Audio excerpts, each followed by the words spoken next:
Welcome to Story Tales. Please like this video and subscribe to Story Tales. I hope you enjoy the story. Let's begin.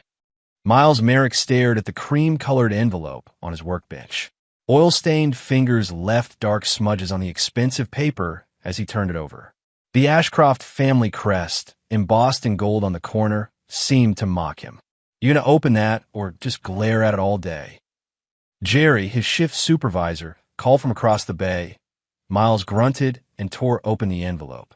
Inside was an invitation on heavy cardstock. The Ashcroft family requests the pleasure of your company for a weekend cruise aboard the Poseidon's Grace. Departure, Friday, 8 a.m. sharp. Portland Harbor, dock 17. Below, in Amber's flowing script, please come. It's important to me. To us. Miles folded the invitation and tucked it into his pocket. He'd known something like this was coming. Amber had been dropping hints for weeks about her mother wanting to mend fences and start fresh. In their 12 years together, he'd learned that when Harper Ashcroft extended an olive branch, there were usually thorns hidden among the leaves. The modest two-bedroom house Miles shared with Amber and their son sat at the edge of town, far from the Ashcroft family mansion overlooking the bay. It had been his parents' home before the accident that took them both, leaving him nothing but memories and a trust fund for his future children. He found Amber in the kitchen, chopping vegetables with precise movements. Her honey blonde hair was pulled back in a tight ponytail, her posture perfect even in casual clothes. I got the invitation, Miles said, placing on the counter. Amber looked up, a smile spreading across her face. Mother's been planning this for weeks. She's even having the chef prepare that seafood pie you like. Harper doesn't do family bonding without a reason, Miles replied, crossing his arms. Last time we were on that boat, she spent the entire weekend explaining why I should let her invest Rhett's trust fund. That was a year ago. Things are different now. Amber moved around the counter, placing her hands on his chest. She knows how important you are to me. This is her way of making peace. Miles looked into her eyes, deep blue, like the ocean before a storm. Once, he'd found comfort in those depths. Now he saw something cold and calculating swimming beneath the surface. Where's Rhett? He asked, stepping back from her touch. In his room, building that model ship you got him. Amber's smile faltered slightly. He's been asking when we can go sailing again. This would be perfect for him. The mention of their son hit its mark. Miles ran a hand over his close-cropped hair, feeling the weight of responsibility. I'll think about it. Miles. Amber's voice hardened slightly. Don't make this about you and Mother. Rhett deserves to know his family. I know what our son deserves. The words came out sharper than he intended. He turned away, heading down the hall to Rhett's room. The door was ajar, and Miles paused to watch his son. Rhett sat cross-legged on the floor, attaching tiny sails to a model clipper ship. At 5, he already showed a focus and patience that reminded Miles of himself. How's it coming along, sailor? Miles asked, knocking gently. Rhett looked up, his face brightening. Dad, I got the mast to stay up. Come see. Miles entered and lowered himself to the floor. Rhett immediately climbed into his lap, proudly displaying the half-finished model. That's fine work, Miles said, examining the construction. You got a steady hand. Mom says we're going on Grandma's big boat. Rhett twisted to look up at him. Are we? Miles felt his resistance crumbling. Thinking about it, buddy. Please? I want to see the dolphins again. Miles ruffled his son's dark hair, so like his own. You drive a hard bargain. Later, after Rhett was in bed, Miles found Amber in the living room, scrolling through her phone. I'll go, he said simply. For Rhett. Amber set down her phone, a triumphant smile playing at the corners of her mouth. Mother will be pleased. I don't care if she's pleased, Miles replied. I care about my son. Our son. Amber corrected, her smile never faltering. And we're going to be a proper family again. You'll see. Friday morning dawned clear and bright. Miles loaded their luggage into his pickup truck while Amber fussed over Rhett's appearance, combing his hair and straightening his collar. Mom, stop, Rhett protested, squirming away. Dad said I look fine. Your father's idea of fine and your grandmother's are quite different, Amber replied, but relented with a sigh as they approached Dock 17. The Poseidon's Grace came into view sleek, white, imposing against the blue horizon. At 120 feet, the luxury yacht was Harper Ashcroft's pride, a floating declaration of the family's wealth and status. Waiting at the gangplank was Harper herself, elegant in white linen pants and a navy blazer. Beside her stood Captain Ezra Lyle, tall and weathered, his captain's uniform crisp and formal. "There they are," Harper called, waving with practiced enthusiasm. Right on time, Miles parked and helped Red out while Amber rushed ahead to embrace her mother.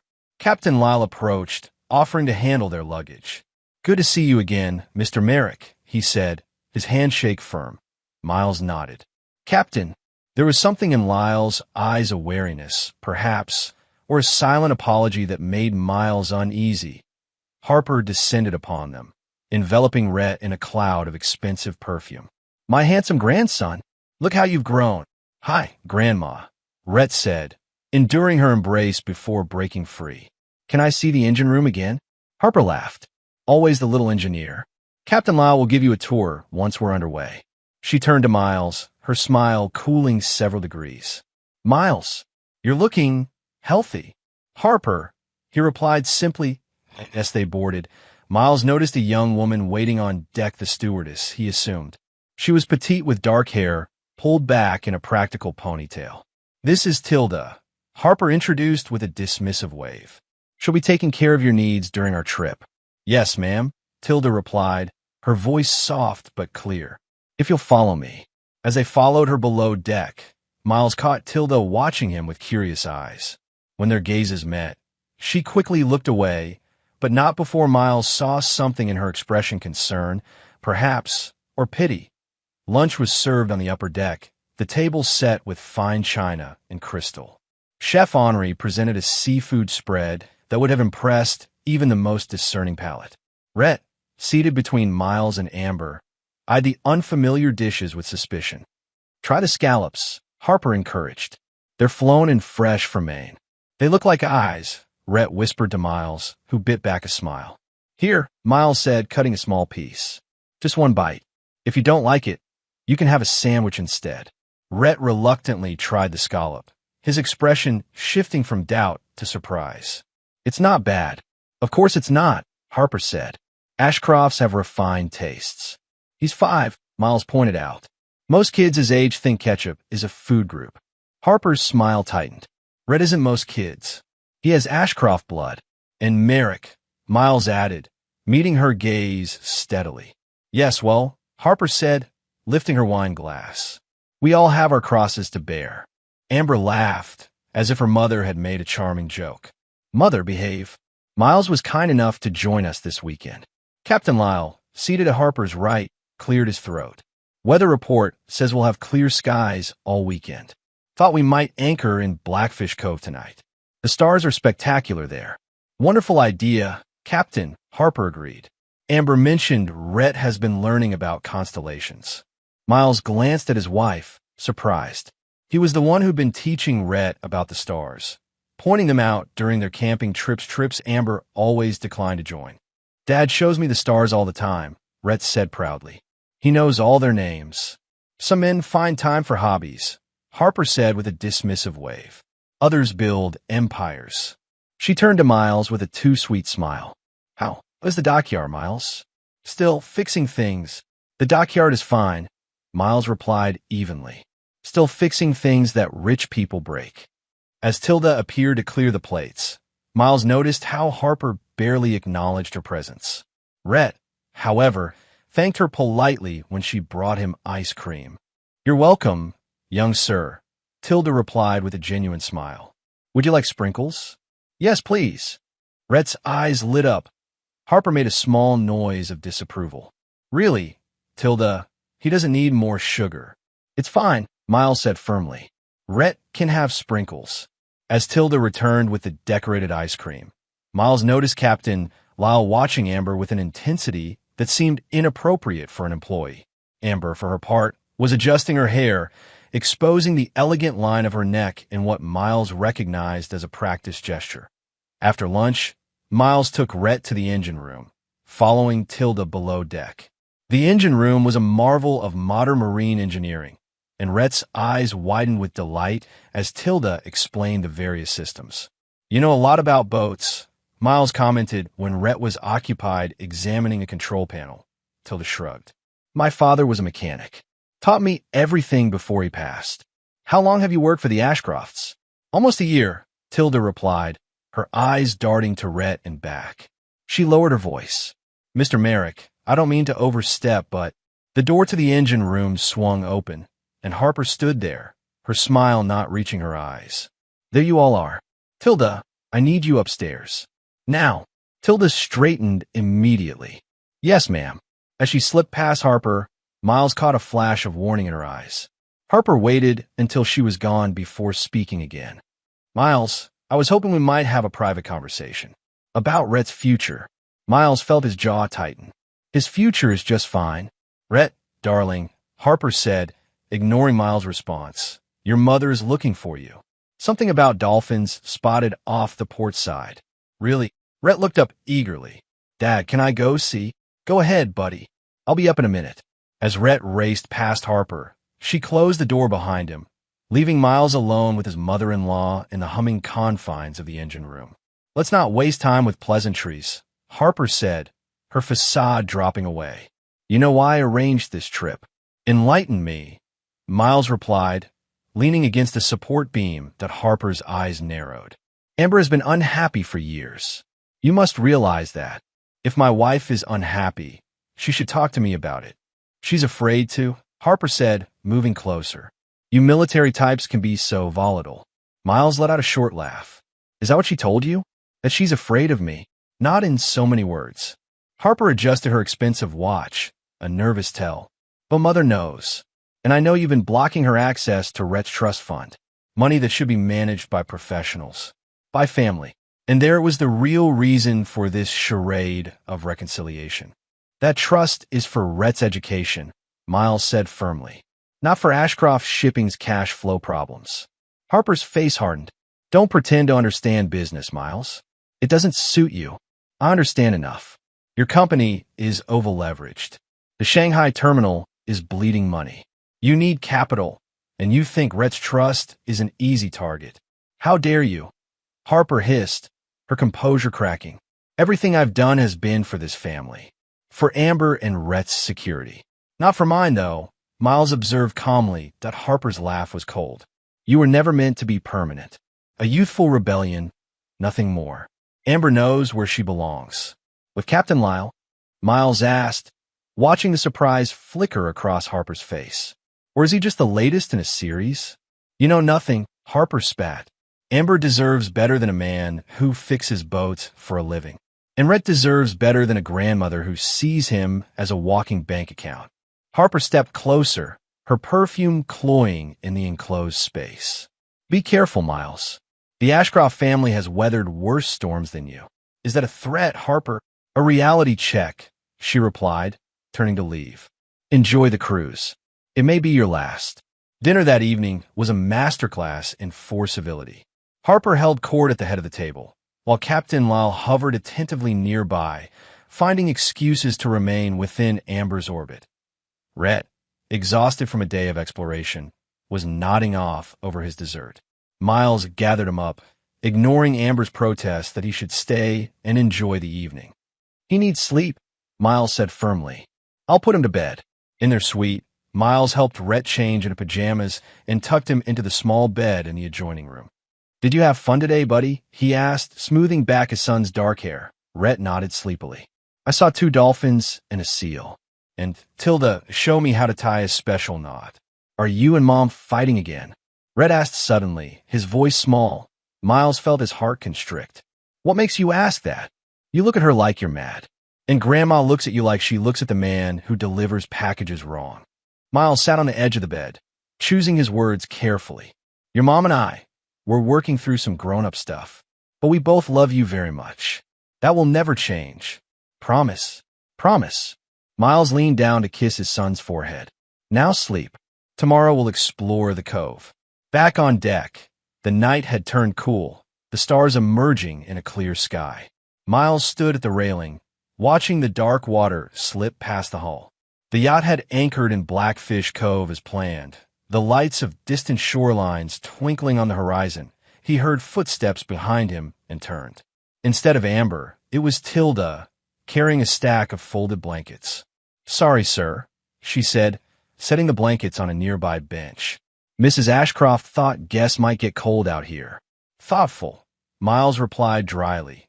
Tilda hesitated, glancing over her shoulder before stepping closer. "Mr. Merrick, I need to tell you something.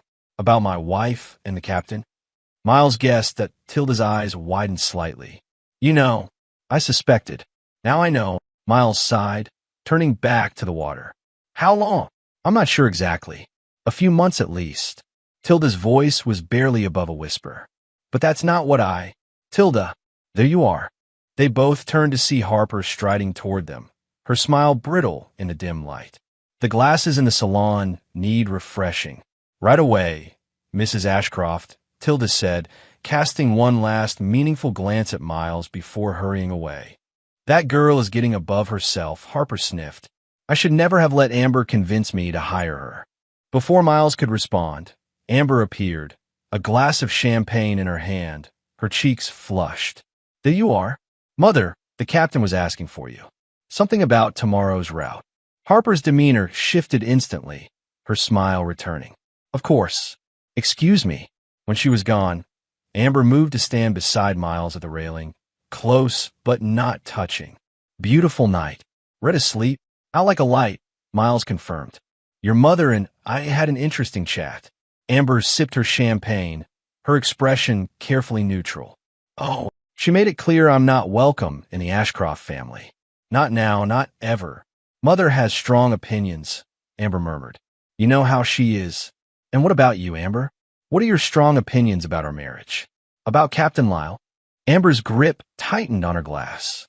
"I don't know what you're implying." "I'm not implying anything. I'm asking directly. Are you having an affair with him?" For a moment, Amber said nothing, her profile sharp against the night sky.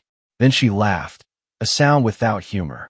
"You've always been so suspicious, so ready to think the worst of me." "That's not an answer." Amber drained her glass and set it on the railing with deliberate care. "I'm going to bed. Don't stay up too late. Mother has a full day planned tomorrow." She walked away, her back straight, leaving Miles alone with his thoughts and the endless, shifting sea. The second day of the cruise dawned bright and clear. Miles woke early, finding Rhett already up and watching cartoons on the suite's television. Amber's side of the bed was empty, the sheets cold. "Morning, buddy," Miles said, ruffling his son's hair. "Where's your mom?" Rhett shrugged, eyes still on the screen. "She said she had to help Grandma with something important." Miles showered and dressed quickly, an uneasy feeling settling in his stomach. Harper's words from the previous night echoed in his mind. "It may be your last." He took Rhett up to the dining area, where breakfast was laid out buffet style. Tilda was there, arranging fresh fruit on a platter. "Good morning, Mr. Merrick." "Young Mr. Merrick," she greeted formally. "May I get you anything specific?" "We'll help ourselves, thanks," Miles replied, helping Rhett fill a plate with pancakes. As Rhett settled at the table, Miles moved closer to Tilda. "What were you trying to tell me last night?" Tilda glanced around nervously. "Not here," she whispered. "Meet me by the supply closet on the lower deck in 20 minutes. Alone." Before Miles could ask more, Harper swept in, resplendent in a white sundress and wide-brimmed hat. "Ah, the early birds. Sleep well, Miles." "Like a rock," he lied. "See my wife? Amber's on the bow, doing her morning yoga," Harper replied smoothly. "She didn't want to wake you." After 20 minutes, Miles left Rhett with Harper and headed to the lower deck. The supply closet Tilda had mentioned was tucked away near the crew quarters. He waited, checking his watch every 30 seconds, anxiety building. After 5 minutes, the door to the laundry room across the hall opened, and Tilda emerged, glancing nervously in both directions before approaching. "I can only talk for a minute," she said in a hushed voice. "Mr. Merrick, you need to get your son and yourself off this boat as soon as possible." "What?" Miles demanded, though part of him already knew. "I overheard them talking Mrs. Ashcroft and your wife." And later, the captain joined them. Tilda twisted her hands together. "They're planning something. Something about eliminating complications." Eliminating complications. Miles repeated, his blood running cold. Are you telling me they planned to hurt us? I don't know exactly, Tilda admitted. But they mentioned your son's trust fund. Mrs. Ashcroft said once you were taken care of, she would have legal authority as next of kin to manage it. Miles leaned against the wall, his worst fears confirmed. And Amber agreed to this? It was her idea, Tilda said, her voice barely audible. I'm sorry. Before Miles could respond, they heard footsteps approaching. Tilda quickly opened the supply closet and grabbed a stack of towels. Just getting these for the upper deck, sir, she said loudly as a crew member passed by. When they were alone again, she pressed something into Miles' hand, a small key. To the tender boat on the stern. If things go bad, that's your best chance. Thank you, Miles said, pocketing the key. I won't forget this. Miles returned to the dining area to find it empty, Rhett and Harper nowhere in sight. Panic surged through him as he rushed out onto the deck. Scanning the yacht for any sign of his son, he found them on the starboard side, Rhett pointing excitedly at something in the water while Harper stood close behind him. Dad, Rhett called when he spotted Miles. We saw a huge fish. It might have been a shark. Miles moved quickly to his son's side, placing a protective hand on his shoulder. That's great, buddy. Hardly a shark, Harper corrected with a dismissive wave. More likely a sunfish. Rhett's imagination is quite active. Like his father's, a voice said from behind them. Miles turned to see Amber approaching, Captain Law a few steps behind her. She was dressed in a flowing beach cover-up, her hair loose around her shoulders, looking every inch the carefree vacationer. We miss you at breakfast, Miles said, watching her carefully. I needed some quiet time, Amber replied with a smile that didn't reach her eyes. The stress of the city, you know. Captain Law stepped forward. Mrs. Merrick mentioned you wanted to see the cove. I could take you and the boy out in the tender boat. The reef is spectacular. Miles measured the captain with his eyes, noting the man's tense posture, the way his hand rested near the knife on his belt. Actually, I think Rhett and I will explore on our own later. I insist, the captain said, his smile tight. It's a tricky area to navigate. Lots of hidden rocks. I appreciate the concern, Miles replied, matching the captain's false smile, but I'm pretty capable of handling a boat. Amber moved to Miles' side, her hand on his arm. Don't be stubborn, darling. The captain knows these waters. Miles could feel the trap closing around him. Maybe later, he said, buying time. Rhett and I were going to check out the view from the stern first. Right, buddy. Rhett, sensing the tension, nodded uncertainly. Can we see if there are more sharks? Sunfish, Harper corrected from a few yards away. Don't fill the boy's head with nonsense, Miles. Miles took Rhett's hand. Let's go, son. The stern of the yacht offered a panoramic view of the cove and the open ocean beyond. Rhett ran to the railing, peering down at the crystal-clear water below.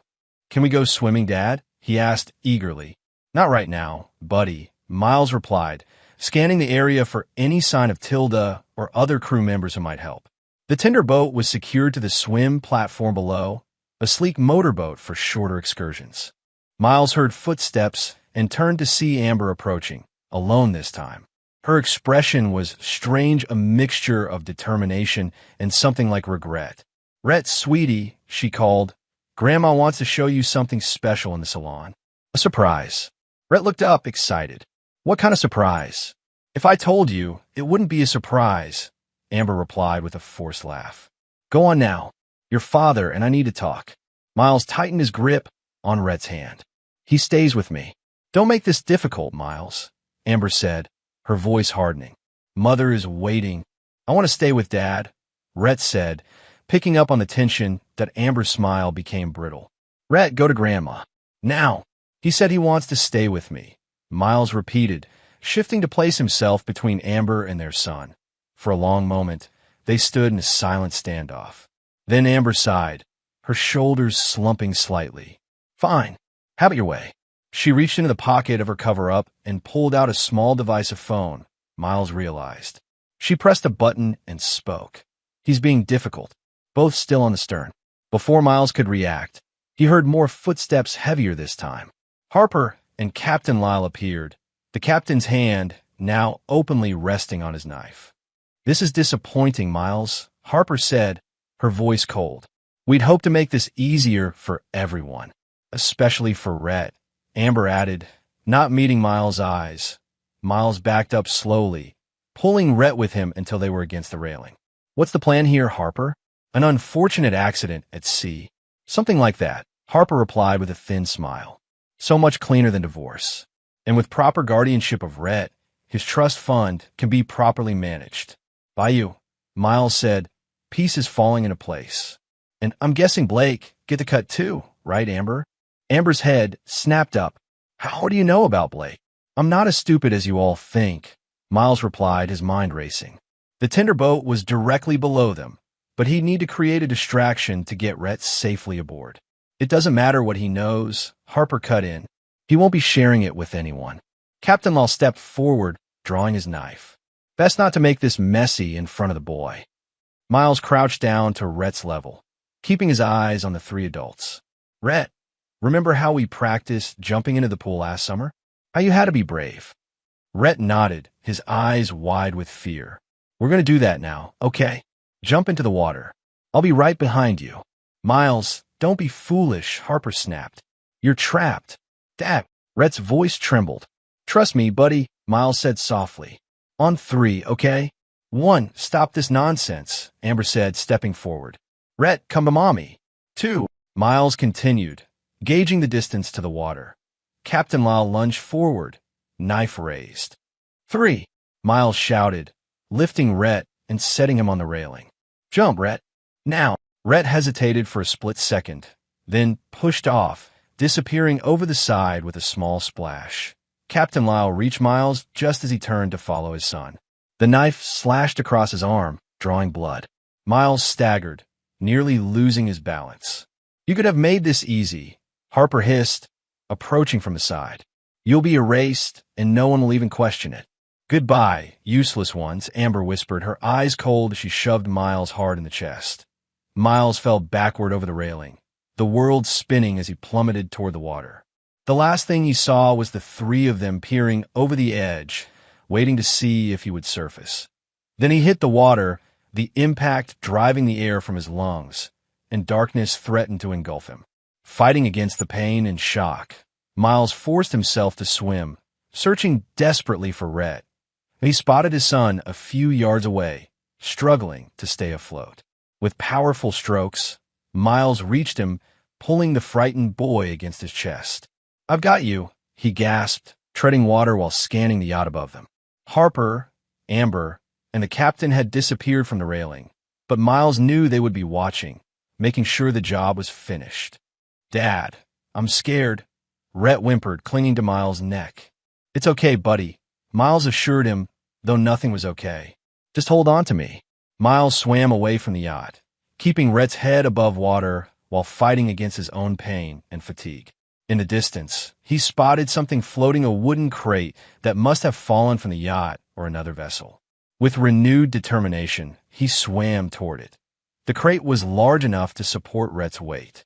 Miles lifted his son onto it, relieved to see it floating steadily. Stay on this. Okay, he instructed, keeping one hand on the crate to stay afloat himself. I'm going to push us away from the big boat. Are Mom and Grandma coming to get us? Rhett asked, shivering despite the warm air. Miles looked at his son's innocent face, wondering how to explain that the people who should have protected him had just tried to kill them both. Not right now, buddy, but we're going to be okay. I promise. As he pushed the crate farther from the yacht, Miles glanced back. The Poseidon's Grace was already moving, engines rumbling as it turned away from the cove, abandoning them to the vast, unforgiving ocean. Miles felt a cold rage building inside him, hardening into resolve. They had tried to take everything from him, his life, his son, his dignity. But they had failed. He was alive. Rhett was alive. And as long as that was true, Miles would find a way back. Not just to safety, but to justice. We're going to make it, Rhett, he said, his voice stronger now. And then we're going to make things right. As the yacht disappeared on the horizon, Miles began the long, painful task of navigating towards the distant shoreline, one careful push of the crate at a time. The sun hung low on the horizon by the time Miles spotted the shorest stretch of rocky beach beneath towering cliffs. His arms burned from hours of pushing the floating crate, his wounded arm throbbing with each movement. The salt water had cleaned the cut, but also made it sting mercilessly. Rhett had been quiet for the last hour, huddled on the crate, his eyes wide and fearful. The initial shock had worn off, leaving behind a stunned silence that worried Miles more than tears would have. "Almost there, buddy," Miles encouraged, though his own strength was failing. "See those rocks? That's where we're heading." The tide was with them, gradually pushing them toward shore. When the crate bumped against the pebbly shore, Miles lifted Rhett and set him down, then collapsed beside him, his breathing ragged. "Dad," Rhett's voice was small. "Why did Mom push you?" The question cut through Miles like a knife. How could he explain to a 5-year-old that his mother had tried to kill them both? "Something bad happened on the boat," Miles said carefully. "Your mom, she's made some mistakes. Big ones." Rhett pulled his knees to his chest. "Is she mad at us?" "No, buddy. She's mad at herself, I think. And she made some terrible choices because of it. It wasn't the whole truth, but it was all Miles could offer for now." "I'm cold," Rhett said, shivering as the wind picked up. Miles forced himself to his feet, ignoring the pain shooting through his muscles. "Let's find some shelter for the night." The beach gave way to a steep, wooded slope. Miles carried Rhett when the terrain became too difficult, despite his own exhaustion. As darkness fell, he spotted what looked like a structure through the trees, a small building set back from the cliff edge. "Look at that," he said, pointing. "Might be somewhere we can rest."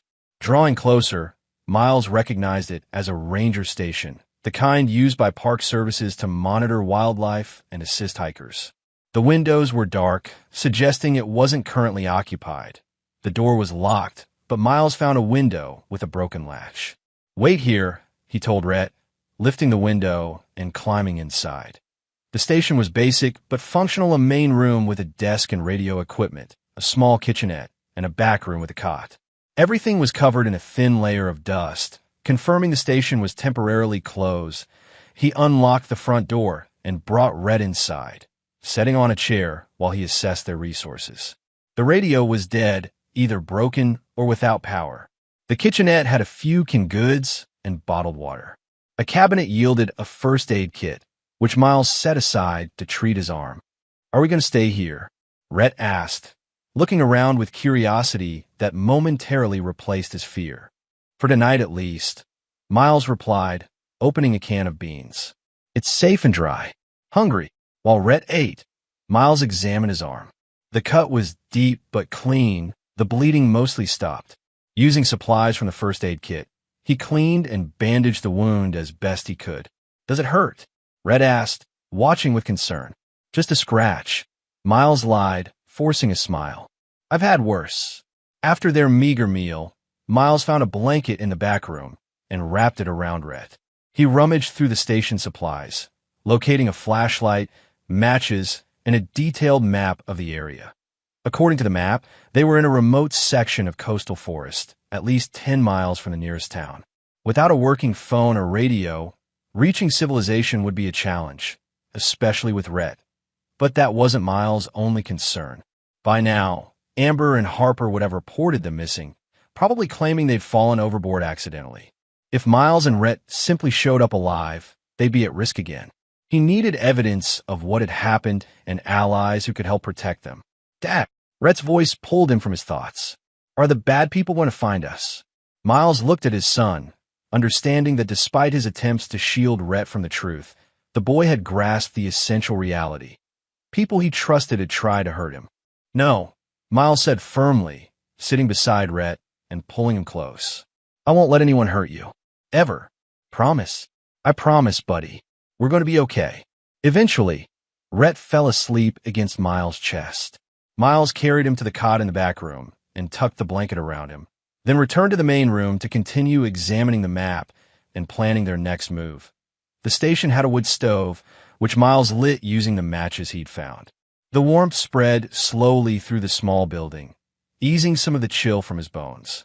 Outside, the wind howled and rain began to patter against the windows. Miles sat at the desk, the map spread before him, and allowed himself to feel the full weight of what had happened. His wife had betrayed him in the most fundamental way possible.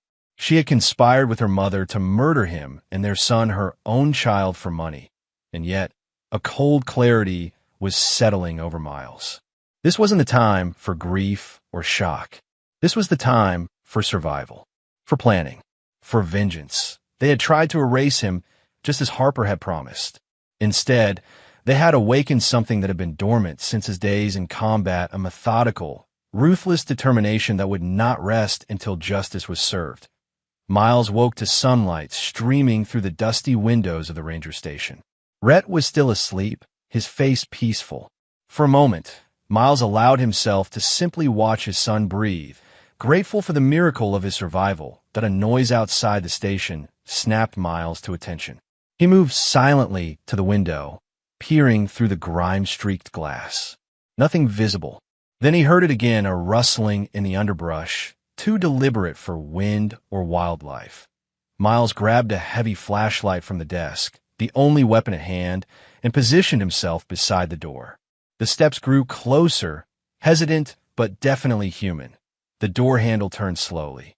Miles raised the flashlight, ready to strike. The door swung open, and a boy stepped inside, thin, with shaggy dark hair and a backpack slung over one shoulder.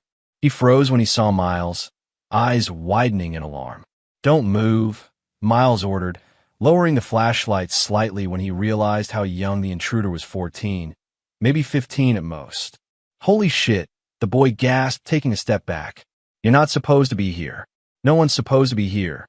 "Neither are you, from the looks of it," Miles observed, taking in the boy's worn jeans and faded hoodie. "This station is closed." "Yeah, for like 6 months," the boy replied, recovering some of his composure. "Who are you? What happened to your arm?" Miles considered his options. This kid could be a liability or an asset, depending on how he played it.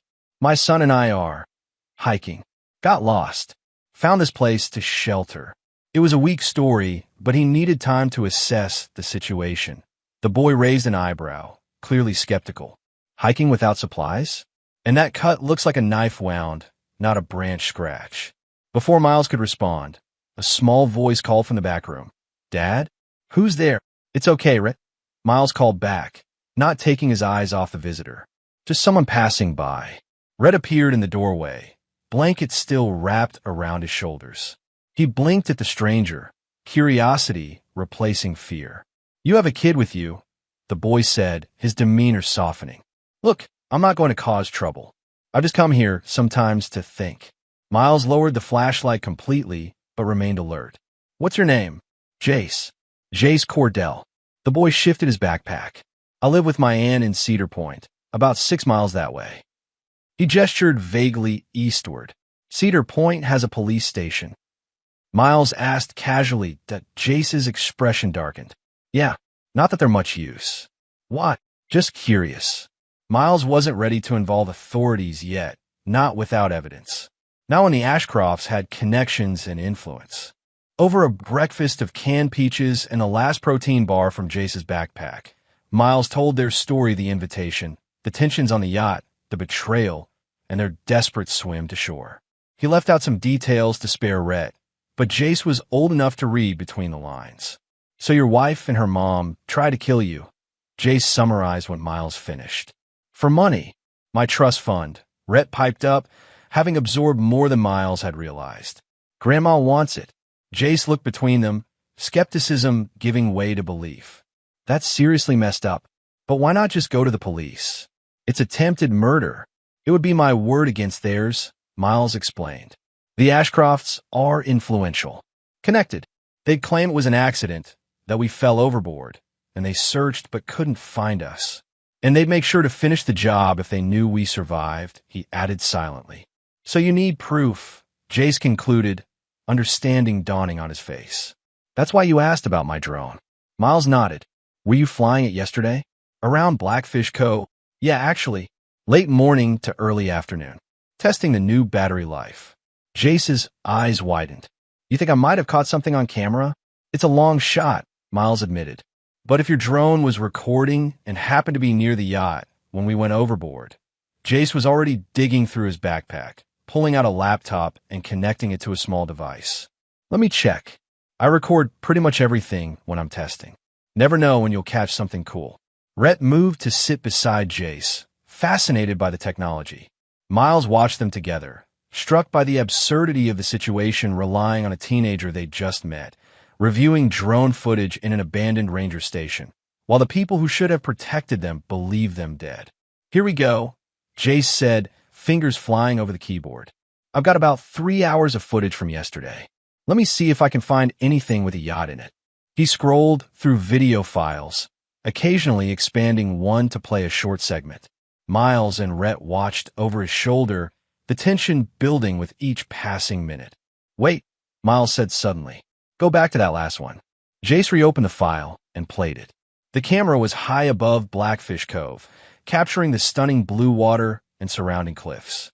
And there, in the center of the frame, was the unmistakable silhouette of the Poseidon's Grace. That's it, Miles confirmed. That's Harper's yacht. Jace zoomed in, the high-resolution footage remaining surprisingly clear. What time did you go overboard? Around noon, I think, Miles estimated. The sun was directly overhead. Jace fast-forwarded through the footage, stopping when the timestamp read 11:58. Let's watch from here. The three of them huddled around the small screen, watching as the drone captured a panoramic view of the cove. The yacht remained in frame, small figures visible on the stern deck. There, Miles pointed. That's us. The figures were too distant to identify clearly, but there were definitely people on the stern. As they watched, there was a commotion, and someone fell or jumped from the yacht. That's you jumping, Jace said, eyes fixed on the screen. Moments later, a larger figure went over the side. Even from this distance and angle, it was clear the person had been pushed, not fallen. Holy shit, Jace breathed. You weren't exaggerating. Miles felt a cold satisfaction. Here was the evidence he needed, not perfect, but enough to raise serious questions about the accident the Ashcrofts would surely claim had occurred. Can you make copies of this? He asked Jace. Already on it, the teenager replied, fingers flying over the keyboard again. I'll save it to my cloud account too, just in case. I could help, Jace offered, surprising both himself and Miles. My aunt works nights. She'd never know if you crashed at our place for a day or two. At least until you figure things out. Miles studied the boy, tried to gauge his sincerity. Why would you do that for strangers? Jace shrugged, suddenly uncomfortable with the direct question. Because it's the right thing to do? Because this is the most interesting thing that's happened around here in forever? Take your pick. And because you know what it's like when adults let you down? Miles guessed, seeing something familiar in the boy's defensive posture. Jace's silence was confirmation enough. We'll need to be careful, Miles said after a moment. If the Ashcrofts realize we survived, they'll come looking. My aunt's place is on the outskirts of town, Jace said. Pretty private. And I know the back roads. We can avoid being seen. As they prepared to leave the ranger station, a new determination settled over Miles. This wasn't just about survival anymore. It was about making sure Amber, Harper, and everyone involved in their betrayal paid for what they had done. While Miles, Rhett, and their unexpected ally made their way through the coastal forest, events were unfolding exactly as Miles had predicted. The Poseidon's Grace had returned to Portland Harbor late the previous night, and by morning, the tragic news was spreading. Miles Merrick and his young son had been lost at sea in a terrible accident. Harper Ashcroft stood in her mahogany-paneled office, watching the press gather on the lawn of the family mansion. Her expression was carefully composed into one of dignified grief, her black designer suit immaculate. Remember, she instructed Amber, who sat rigidly on a leather sofa nearby. Let me do most of the talking. You're too overcome with grief to say much. Amber nodded, adjusting the dark sunglasses that hid her eyes. I still don't understand why we need to do this so publicly. Couldn't we have just filed a report with the Coast Guard? Harper sighed with exaggerated patience. Because control of a narrative is everything. We need public sympathy, not suspicion. She crossed to the desk and picked up a folder. Besides, I've already filed the initial paperwork for guardianship of Rhett's estate. The judge is a family friend. He'll expedite things out of compassion for our loss. And if they find the bodies? Amber asked, her voice dropping to a whisper. They won't, Harper replied confidently.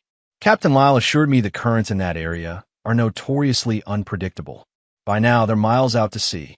The press conference was held on the sweeping front lawn of the Ashcroft estate, with Portland Harbor visible in the distance, a calculated backdrop that emphasized the maritime nature of the tragedy. Local reporters and a few from regional outlets gathered around a podium adorned with the Ashcroft shipping logo. Harper approached the microphones, the picture of dignified sorrow. Amber hung back, one hand clutching a handkerchief, the other supported by Captain Lyle, who had exchanged his uniform for a somber suit. "Thank you all for coming on this difficult day," Harper began, her voice steady but appropriately subdued. "Yesterday, our family experienced a tragedy that no words can adequately describe. My son-in-law, Miles Merrick, and my beloved grandson, Rhett, were lost at sea during what should have been a joyful family outing." The reporters leaned forward, cameras clicking rapidly. "We were enjoying a beautiful day in Blackfish Cove. Miles had been drinking something he struggled with for years." Harper paused, allowing the fabricated detail to sink in. "He insisted on taking Rhett to the stern to look at marine life. My daughter was concerned, but didn't want to create a scene in front of the child." Amber stepped forward on cue, dabbing at non-existent tears behind her sunglasses. "Captain Lyle and I were in the pilot house when we heard Amber's screams," Harper continued. "We rushed to the stern to find both Miles and Rhett gone. According to my daughter, Miles had been leaning dangerously far over the railing with Rhett in his arms. They fell." A murmur ran through the gathered press. "We immediately began search efforts," Captain Lyle added, stepping to Harper's side. "I reversed course and circled the area for hours. We called in Coast Guard assistance, but by then, night was falling and the currents in that area are treacherous. The Coast Guard has officially classified this as a search and recovery operation, not a rescue," Harper said, her voice breaking slightly for effect. "We are offering a substantial reward for any information, but at this point," she trailed off, shaking her head sorrowfully. "Mrs. Ashcroft," one reporter called out, "there are rumors that Miles Merrick and your daughter were having marital difficulties. Any comment?" Harper's expression hardened momentarily before softening into practiced regret. "Every marriage has its challenges. Miles was a troubled man who never quite adjusted to life in our family. But my daughter loved him, and he was Rhett's father. We are all devastated by this loss." When the press conference concluded, Harper escorted a distraught Amber back into the mansion, Captain Lyle following a respectful distance behind. Once the heavy doors closed, blocking out the press, Amber removed her sunglasses, her eyes dry and calculating. "Do you think they bought it?" "Of course they did," Harper replied, leading the way to her office. "The grieving widow, the concerned mother, the tragic accident, it's a story they've seen 100 times. No one will question it." "And Blake?" Amber asked, a note of anxiety creeping into her voice. "When can I see him?" "When I say it's appropriate," Harper snapped. "For now, focus on your role as the grieving widow. I'll be meeting with our attorneys tomorrow to expedite the transfer of guardianship for Rhett's trust fund." Amber's eyes narrowed. "We had an agreement, Mother. Half of that money comes to me to Blake and me for our new start, and you'll get it," Harper assured her, though her tone suggested otherwise. "Once everything is settled and legally secure. These things take time, Amber. Patience." As Amber left the office, Harper returned to the window, gazing out at the harbor where the Poseidon's Grace was docked. Everything was proceeding according to plan. Soon, Rhett's substantial trust, left by Miles' parents before their own tragic accident years ago, would be under her control. The irony wasn't lost on her. Like father, like son, both Miles and his father had been obstacles to Harper's ambitions, and both had been removed. The walk to Jace's aunt's house took nearly 3 hours, following trails and back roads to avoid being seen. Miles carried Rhett when the boy's energy flagged, despite his own fatigue and the persistent throbbing in his wounded arm. The house that emerged from behind the trees was modest but well-maintained, a single-story structure with weather-beaten blue siding and a small porch. It sat on a generous lot, with no neighbors visible through the surrounding woods. "Nice place," Miles commented as they approached. "Quiet. That's why Aunt Karen bought it," Jace replied, fishing a key from under a flower pot. She liked her space. Works for me too. Inside, the house was neat and sparsely decorated, with comfortable but worn furniture. Jace gave them a quick tour: kitchen, living room, bathroom, 2 bedrooms. You guys could take my room, he offered. I'll crash on the couch. We can't put you out like that, Miles protested. Jace shrugged. Whatever.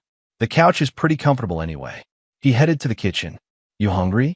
I can make sandwiches or something. While Jace prepared food, Miles got Rhett settled with a shower and borrowed clothes, a t-shirt of Jace's that hung to Rhett's knees. The hot water and clean clothes made an immediate difference in the boy's spirits. Dad, when are we going home? Rhett asked as Miles helped him dry his hair. The innocent question caught Miles off guard. Not for a while, buddy. We need to stay safe first. Because of Mom and Grandma. Rhett pressed, his young face serious. Miles sat beside him on the edge of Jace's bed. Yes, they did something very wrong, and we need to make sure they can't do it again. They tried to hurt us, Rhett said, the statement rather than a question surprising Miles. In the water? Yes, they did. Miles saw no point in lying. Rhett had experienced the truth firsthand. But why? Doesn't Mom love us anymore? The question broke Miles' heart. He pulled Rhett close, searching for words that a 5-year-old could understand. Sometimes adults make terrible mistakes because they want the wrong things. Your mom, she made the worst kind of mistake. But that's not because of anything you did. You're perfect, and I love you more than anything in the world. After getting Rhett fed and settled for a nap, Miles finally took his own shower. The hot water stung his wound, but washed away days of salt and grime. In the steamy bathroom mirror, he examined the damage, a 4-inch gash across his upper arm, the edges already showing signs of infection. Jace knocked on the door as Miles was re-bandaging the wound with supplies from the medicine cabinet. Hey, I found some antibiotics in my aunt's medicine cabinet. Might help with that. He handed Miles a prescription bottle, left over from when she had that root canal. Miles read the label: amoxicillin, not expired. Thanks. This could make the difference. I also found these, Jace added, holding up a pair of scissors and an electric razor. Thought you might want to, change your look a bit, in case anyone's looking for you. It was a smart suggestion. Miles' military short haircut was distinctive, and if the Ashcroft had circulated his description, good thinking. 20 minutes later, Miles emerged with a closely shaved head and the beginnings of a beard. Combined with the borrowed clothes, jeans, and a flannel shirt that were slightly too small, he looked different enough to avoid immediate recognition. Jace looked up from his laptop and nodded approvingly. Not bad. Corporate drone to wilderness survivalist. What are you working on? Miles asked, glancing at the screen. Editing the drone footage, Jace replied. Enhancing what I can, cleaning up the audio. There wasn't much sound besides wind, but I thought it might help. Miles looked over his shoulder, impressed. You know your way around video editing. Want to do film production someday? Jace admitted with a slight shrug. Or drone cinematography. Something creative. You've got talent, Miles observed. And guts helping us like this. Jace seemed uncomfortable with the praise. Whatever. It's the right thing to do. He closed one program and opened another. So what's the next move? You said something about contacting people you trust. Miles sat across from him, energy draining now that the immediate crisis had passed. There's one person I think can help. Marla Quinn. We served together, Navy intelligence.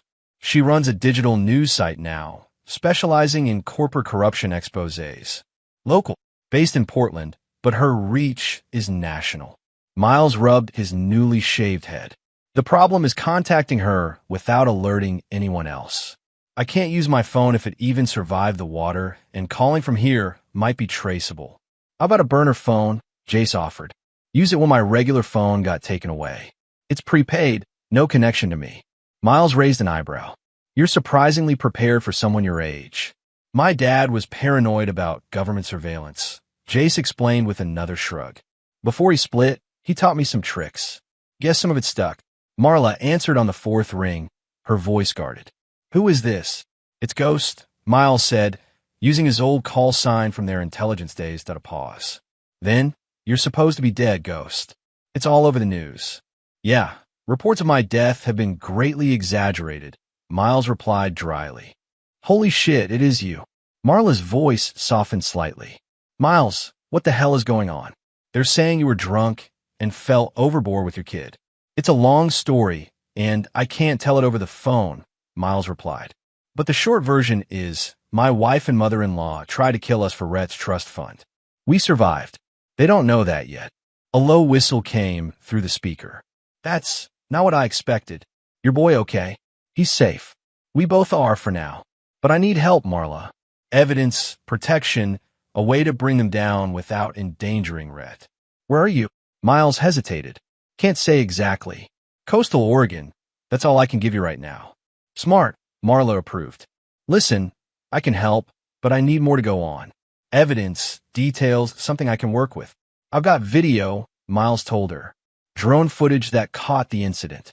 Not perfect, but it contradicts their story. And a witness, the boat's stewardess, who might be willing to talk. Send me what you've got, Marla instructed. Encrypted through the old channel if you can access it. I'll start digging from my end. The Ashcrofts have enemies. Competitors. Disgruntled employees. I'll find leverage. Later that evening, Jace's phone buzzed with a news alert. Dude, Jace said, sliding the phone across the table. You're officially dead. The headline was stark. Local mechanic and son presumed dead after yachting accident. Below, it was a photo of Miles in his Navy uniform, next to a school picture of Rhett. Miles read the article, rage building with each carefully crafted lie. Amber was quoted extensively, describing her devastation and how she had watched helplessly as her husband and son fell from the yacht. Harper lamented the loss of her troubled but beloved son-in-law and her precious only grandchild. The article mentioned that private memorial services would be held once the recovery efforts were complete. They're really selling it, Jace observed, watching Miles' expression darken. They're laying groundwork, Miles corrected. Listen to this. In light of the tragedy, Family Court Judge William Hendricks has expedited guardianship proceedings for the estate of the minor child, noting the unusual circumstances. He looked up. Hendricks is in Harper's pocket. She's already moving on Rhett's trust fund. So what's the plan? Go public? Tell everyone you're alive? Miles shook his head. Not yet. If we surface without enough evidence, they'll just try again, maybe more carefully next time. He handed the phone back. No. First we gather ammunition. Build a case so strong they can't wriggle out of it. Then we strike. The television in Jace's living room played footage of a somber-faced Amber Merrick visiting the dockyard where her late husband had worked. She clutched a framed photo of Miles and Rhett as she accepted condolences from Miles' colleagues, tears streaming artfully down her cheeks. And the Oscar goes to... Jace muttered from the couch, where he was attempting to teach Rhett how to play chess. Miles watched from the kitchen doorway, a muscle working in his jaw. 2 days had passed since they'd contacted Marla, and while they waited for her signal, the Ashcroft were busy cementing their narrative of tragic accident and grieving family. She's good, Miles acknowledged grimly. Always had a talent for performance. He'd spent those 2 days recovering his strength, treating his infected arm with antibiotics, and planning with Jace while keeping Rhett's spirits up. The wound was improving, though still painful, and Miles had regained some of his former energy. Rhett looked up from the chessboard at the sound of his mother's voice on television. His expression was complicated confusion mixed with hurt and a wariness no 5-year-old should possess. Can we turn it off? Miles asked quietly. Jace immediately switched channels to a cartoon, drawing Rhett's attention back to happier things. The boy had been remarkably resilient, but Miles knew the trauma of betrayal would need proper addressing when they were safed up. Miles' borrowed phone buzzed with a text from an unknown number Marla signal. The message contained only an address in the neighboring town of Newport and a time. 9 p.m. We have a meeting, Miles told Jace. Tonight. With your Navy friend? Miles nodded. Which means we need someone to watch Rhett. My aunt, Jace suggested. She's off tonight. I can tell her you're a friend from school whose dad is in the hospital. She won't ask too many questions. This turned out to be accurate. Karen Cordell, a practical woman in her 40s with Jace's dark hair and direct manner, accepted the hastily constructed story without much scrutiny. Hospital's expensive, was her only comment. Hope your dad has good insurance. Eric. She used the fake name Miles had provided. Thanks for watching my son, Miles said. Genuinely grateful. Karen waved this off. Kids are easy. Feed 'em. Keep 'em alive. Don't let 'em play with knives. We'll be fine. The address Marla had provided was a storage facility on the outskirts of Newport. Miles and Jace arrived 15 minutes early, parking the used car they'd bought with cash from a local seller who didn't ask questions. Wait in the car, Miles instructed. If I'm not back in an hour, take the phone and call the number labeled emergency contact. Tell them Ghost sent you. Reluctantly, Jace agreed to stay behind. Miles approached Unit 247 cautiously, every sense alert for signs of a trap. The area was quiet, most of the storage units dark and locked. He knocked on the rolling metal door with the pattern he and Marla had established years ago. 3 quick, 2 slow. The door rattled upwards 6 inches, enough for a voice to emerge from the darkness inside. Favorite weapon? SIG Sauer P226, though I haven't carried in years, Miles replied, recognizing Marla's security question. The door rolled up completely, revealing a compact space illuminated by a single battery-powered lantern. Marla Quinn stood in the center, arms crossed, her muscular frame silhouetted against the light. Her dark hair was shorter than Miles remembered, shaved on the sides with the top pulled back in a small ponytail. New tattoos adorned her forearms, intricate patterns disappearing into her rolled-up sleeves. You look like shit, Ghost, she greeted him, though her smile was genuine. Tend to happen when your family tries to drown you, Miles replied dryly. Marla gestured him inside and closed the door behind them. The storage unit was sparsely furnished with folding chairs and a card table covered in laptops and files. Mobile command center? Miles asked, looking around. Something like that, Marla confirmed. Been investigating Harper Ashcroft for months. Your situation just elevated the priority. For the next 30 minutes, Miles recounted the full story from the initial invitation to their escape and current hiding place. Marla listened without interruption, occasionally typing notes on one of her laptops. The footage your kid sent is gold, she said when he finished. Not perfect quality, but definitely shows you were pushed, not drunk and falling. He's not my kid, Miles clarified. Just a good Samaritan with a drone hobby. Whatever. He's got skills. Marla turned one of the laptops to face Miles. I've been gathering intel on Ashcroft shipping for a series on corporate corruption in Portland.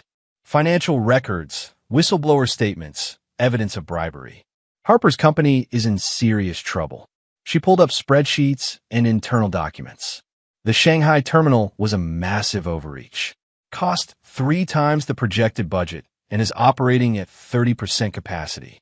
They're hemorrhaging cash and taking on toxic loans to cover it. That's why she wants Rhett's trust fund, Miles realized. It's not just greed, it's desperation. Exactly, Marla confirmed. That trust is worth, what, $7 million? 8.3, Miles corrected. My parents had good life insurance and investments. It's all in a trust that activates when Rhett turns 21, with provisions for education before that. I'm the trustee until he's of age. And if something happens to you, then guardianship transfers to Amber, and if she's unavailable, to her next of kin, Harper. So my wife helped try to murder me and our son for a corporate bailout. Miles said, the reality of it's still surreal. People have killed for less, Marla pointed out. But here's where it gets interesting. Harper's not just moving on the trust fund. She's also filed for expedited probate on your personal assets. I don't have much, Miles said with a shrug. The house, my truck, some savings, and a 20% stake in Merrick Marine Service. Marla added, watching Miles' reaction carefully. Miles straightened. My father's company? That's been defunct for years, since before they died. Not defunct, dormant. Marla pulled up another document. Your parents owned a small marine repair service that operated in the same harbor where Ashcroft Shipping is based. When they died, their share of the business went to you, but you never activated it. The other 80% was owned by silent partner Elliot Barnes. The name meant nothing to Miles. And Elliot Barnes died last month. No heirs. His share of Merrick Marine reverts to the remaining partner you. Or now, presumably, Harper Ashcroft as Rhett's guardian. Miles struggled to process this information. But why would Harper want a small, inactive repair service? Because, Marla said, pulling up a map on her second laptop, Merrick Marine holds the lease on 3 acres of prime harbor frontage land that Ashcroft Shipping needs for their planned terminal expansion. Land they've been trying to acquire for years. The pieces clicked into place. So this isn't just about the trust fund. It's about the land. Land worth tens of millions in development potential, Marla confirmed. With control of Merrick Marine, Harper gets both the cash injection from Rhett's trust and the real estate Ashcroft Shipping desperately needs. Miles felt a cold rage building inside him. My parents' accident. Was it really an accident? Marla's expression turned grim. I can't prove anything, but the timing is suspicious. They died right after refusing an offer from Ashcroft to buy their company. And now Harper tried to kill me and my son, Miles said, his voice deadly quiet. For money and land. What are you going to do about it? Marla asked. Miles stood, pacing the small space. I need to stop them. Not just expose them, stop them. Permanently. Going public now would be risky, Marla cautioned. The drone footage is compelling, but not definitive. And Harper has judges and officials in her pocket. I'm not talking about going public. Not yet. Miles turned to face her. I want to break them first. Piece by piece. Marla's eyebrow raised. You have something specific in mind. Harper and Amber think they've won, Miles said, a plan forming as he spoke. They've declared us dead. They're moving on our assets. They're playing the grieving family. I want to make them feel hunted. Uncertain. I want them to turn on each other. A slow smile spread across Marla's face. Now you're speaking my language, Ghost. Where do you want to start? You mentioned Amber has a lover. Blake something. Blake Hollis. Marla confirmed, pulling up a photo of a polished-looking man in his 30s. Financial planner. Not particularly successful on his own, but ambitious. Been seeing Amber for at least 8 months, based on social media breadcrumbs. Where does he live? Condo in the Pearl District. Very modern, very expensive, Marla supplied. Why? Because, Miles said, his expression hardening. Mr. Hollis and I are going to have a conversation. 2 nights later, Blake Hollis entered the executive bathroom at the Ashcroft Shipping headquarters, where he'd been attending a late meeting with potential investors. The bathroom was empty, the polished marble surfaces gleaming under recessed lighting. He was washing his hands when the door opened behind him. In the mirror, he saw a figure enter bald, bearded, dressed in a custodial uniform. Something about the man's deliberate movements made Blake uneasy. All yours, Blake said casually, reaching for a paper towel. The man didn't respond, instead moving to check the stalls one by one, ensuring they were empty. We turned back to Blake. There was something familiar about his face, despite the beard and shaved head. Do I know you? Blake asked, an inexplicable nervousness rising in his throat. No, the man replied calmly. But I know you, Blake. I know what you've been doing with my wife. Blake's blood ran cold as recognition dawned. Miles? Miles Merrick? But you're dead. Miles finished, stepping closer. That was the plan, wasn't it? Me and my son, lost at sea. Very convenient for everyone. Especially you. I don't know what you're talking about. Blake stammered, backing away until he hit the wall. Amber said it was an accident. They've been searching. Save it. Miles cut him off. I know everything. The affair, the plot, Harper's financial troubles. All of it. Blake's hand inched toward his pocket, likely reaching for his phone. Miles moved with military precision, grabbing the man's wrist and twisting until Blake gasped in pain. That would be a mistake, Miles said softly. What do you want? Blake asked, his confident facade crumbling. Money? I can get you money. I want you to listen very carefully, Miles replied, maintaining his grip on Blake's wrist. You're going to stop seeing my wife. You're going to leave Portland. Tonight. You can't be serious, Blake protested. I have a life here, clients. Miles increased the pressure on Blake's wrist, feeling the bones grind together. I'm entirely serious. And to make sure you understand that, the movement was swift and controlled. Miles slammed Blake's hand down onto the marble countertop and, with precise force, brought his elbow down on the man's fingers. The crack of breaking bones echoed in the tiled space, followed by Blake's howl of pain. Financial planners need their hands. Miles observed as Blake cradled his injured appendage. That's your dominant hand, right? Unfortunate. You're insane, Blake gasped, face pale with shock and pain. No, Miles corrected him. I'm a father protecting his son, and I'm just getting started. He leaned closer, his voice dropping to a whisper. Run, Blake. Run far and fast. Because if you're still in Portland tomorrow, a broken hand will be the least of your worries. He left Blake slumped against the bathroom wall, the first strike delivered. By morning, Amber would know her lover had fled, and Harper would realize their perfect plan had a dangerous flaw. In the week following Miles' confrontation with Blake, the carefully constructed narrative of the Ashcrofts began to show cracks. Blake Hollis had indeed fled Portland, leaving behind confused clients and a hastily sublet condo. His abrupt departure had thrown Amber into a panic, though she could share her distress with no one except her mother. Miles monitored the situation from the safety of a new location, a small cabin on Marla's property outside Portland, more secure than Jace's aunt's house and closer to the action. Jace split his time between home and the cabin, his technical skills proving invaluable to their operation. You sure this will work?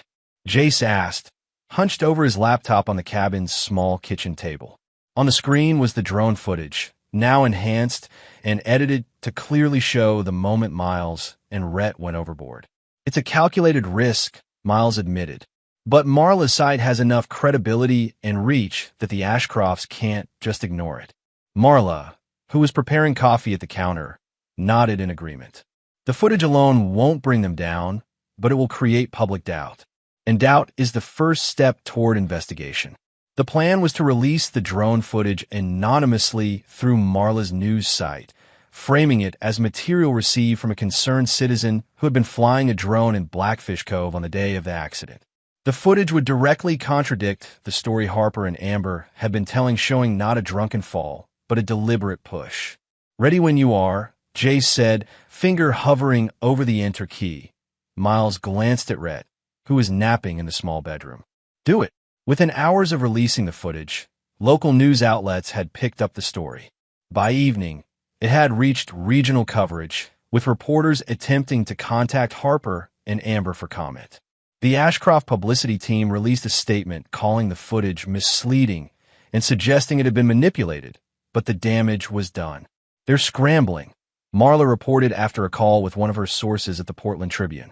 Harper's called an emergency meeting with her PR team and lawyers. Miles nodded in satisfaction. Good. Let them feel the pressure. The next morning brought even more developments. Marla's website published a follow-up piece featuring snippets from Tilda's interview, enough to make clear that a crew member had witnessed concerning behavior, but not enough to reveal Tilda's identity. Ashcroft stock is down 12%, Jace announced, monitoring financial news sites. Investors are getting nervous. Miles was plotting their next move when his phone buzzed, this time with a message directly from Tilda. It contained audio files and a short text. Found these on my phone. Recorded accidentally when my phone was in my pocket during cleaning rounds on the yacht. Thought you might want them. Miles played the first file, and Amber's voice filled the small cabin. It's not like I have a choice, Mother. Miles controls everything, Rhett, the trust fund, all of it. As long as he's alive, I'm trapped. Harper's response was coldly practical. Then we remove the obstacle. You've done it before with lesser problems. The implications were chilling. Miles shared a look with Marla, who appeared equally disturbed. You've done it before, he repeated softly. What the hell does that mean?